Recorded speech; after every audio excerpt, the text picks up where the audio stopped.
গাজায় ইসরায়েলি সন্ত্রাসীদের বর্বরোচিত গণহত্যা বন্ধ ও স্বাধীন ফিলিস্তিন রাষ্ট্র প্রতিষ্ঠার দাবিতে সারা দেশে গ্লোবাল স্ট্রাইক ফর গাজা কর্মসূচি পালিত হয়েছে।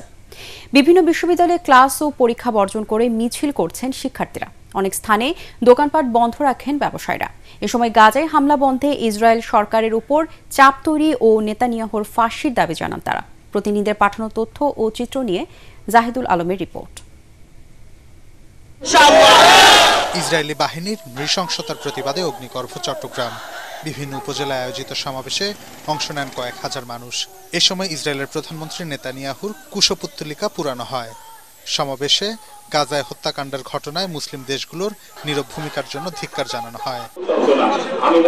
গাজায় ইসরায়েলের অব্যাহত হত্যাযজ্ঞের প্রতিবাদে এবং গাজার জনগণের প্রতি সংহতি জানিয়ে রাজশাহী বিশ্ববিদ্যালয়ে সমাবেশ অনুষ্ঠিত হয়েছে। এ সময় বিক্ষুব্ধরা রাষ্ট্রীয়ভাবে ইসরায়েলি পণ্য বয়কট এবং তাদের দোসরদের সাথে সব সম্পর্ক ছিন্ন করার দাবি জানান। সাধারণ মানুষের বিক্ষোভে উত্তাল ছিল সিলেট নগরীর বন্দরবাজার, জিন্দাবাজার ও চৌহাট্টা।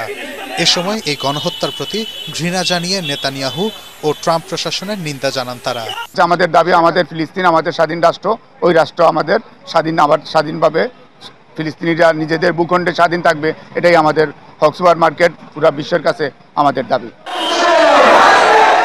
বরিশালে আশ্বিনী কুমার হল চত্বরে সমাবেশ ও বিক্ষোভ মিছিল অনুষ্ঠিত হয়।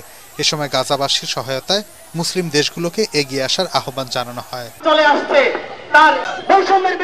রংপুর নগরীর জেলা স্কুল, টাউন হল, শাপলা মোড়, প্রেস ক্লাব, মেডিকেল মোড়, রোকেয়া বিশ্ববিদ্যালয়ে গণপ্রতিবাদ কর্মসূচির আয়োজন করা হয়। এ সময় অংশগ্রহণকারীরা বলেন, গাজায় গণহত্যার বিষয়ে আন্তর্জাতিক সম্প্রদায়ের উদাসীনতা হতাশাজনক। ফিলিস্তিনের যুদ্ধ বন্ধের দাবিতে দিনাজপুরে বিক্ষোভ সমাবেশ করেন সকল শ্রেণী পেশার মানুষ। এ সময় বক্তারা ইসরায়েলকে সন্ত্রাসী দেশ হিসেবে ঘোষণা করতে জাতিসংঘের প্রতি আহ্বান জানান। গাজাবাসীর প্রতি সংহতি জানিয়ে ময়মনসিংহের টাউন হল মোড়ে বিক্ষোভ করেছেন সর্বস্তরের মানুষ। এ সময় গাজায় হত্যা বন্ধে আন্তর্জাতিক মহলের কঠোর হস্তক্ষেপ, ইসরায়েলি পণ্য বয়কট ও তাদের বিচারের আওতায় আনার দাবি জানান। জাহিদুল আলম, এটিএন বাংলা।